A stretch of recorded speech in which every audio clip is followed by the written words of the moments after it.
In 1552, Ivan the Terrible, on the eve of the feast of the Mother of God, Kazan was preparing for a siege. During this time, around 60,000 Russian Christian captives were liberated from Tatar and Muslim captivity. This event of the taking of Kazan marked the beginning of the Christianization of the Kazan Khanate.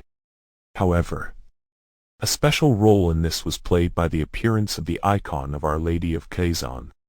Its impact continues to this day, not only in Kazan, but worldwide. Millions of Muslims are leaving Islam and converting to Christianity. Perhaps this is not just the effect of the icon of the Mother of God of Kazan, but rather the mercy of God and the Mother of God, pouring out on those who are in Islam because the Lord also considers them in some sense His children. For all who live on earth are His children. Muslims often say that Islam is the most widespread, fastest-growing religion in the world.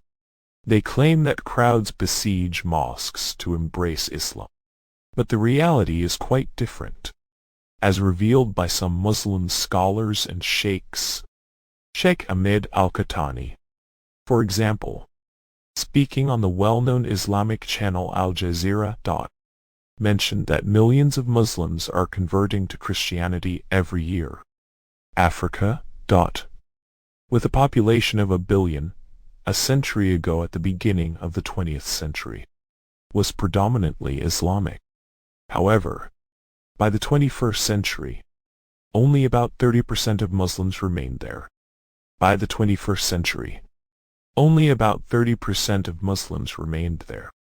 And Christians, who in 1902 numbered only 1 million in the entire Africa, by the beginning of the 21st century had already reached 330 million, including not only Catholics, but also Protestants and Orthodox Christians. 330 million Catholics alone now outnumber African Muslims. Sheikh Al-Qahtani says that every year 6 million Muslims convert to Christianity, and every day 16,000 Muslims convert to Christianity. For every person who converts to Islam, there are thousands who leave Islam for Christianity.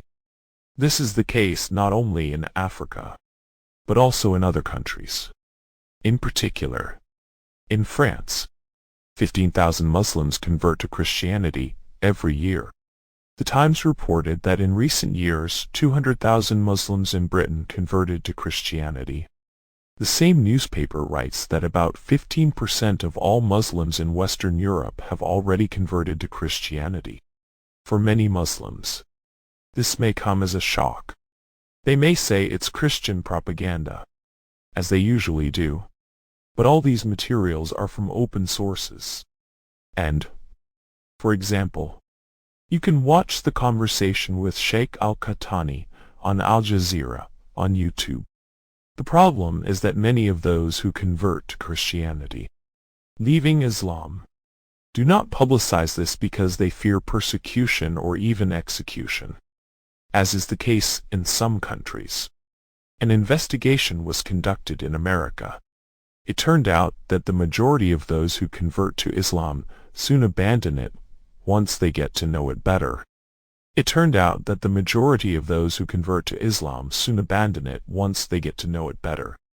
In particular, a study shows that out of 20 Americans who convert to Islam each year, 75% of them, that is 15 people, leave Islam within 3 years of converting. This phenomenon is also happening in Russia. Islamic scholar Roman Salanti explains that in Russia, around 2 million ethnic Muslims have converted to Christianity, specifically to Russian Orthodoxy. In contrast, only 500 people have converted from Orthodox Christianity to Islam. This means that thousands of times more people are switching from Islam to Christianity, specifically to Russian Orthodoxy. Salanti suggests that the reason for this trend is not necessarily due to missionary efforts, as missionary work is predominantly carried out by Protestants and is more common in Western countries. He believes that the Russian culture, with its Christian roots, plays a significant role in Muslims converting to Christianity. Salanti also mentions that Islamic extremism may also play a role in this trend. For example, after the tragedy in Beslan, North Ossetia, 30% of Muslims in the region converted to Christianity. Even in Beslan itself, where almost half of the population was Muslim, half of them converted to Christianity. This indicates that people, when faced with certain events, make informed decisions.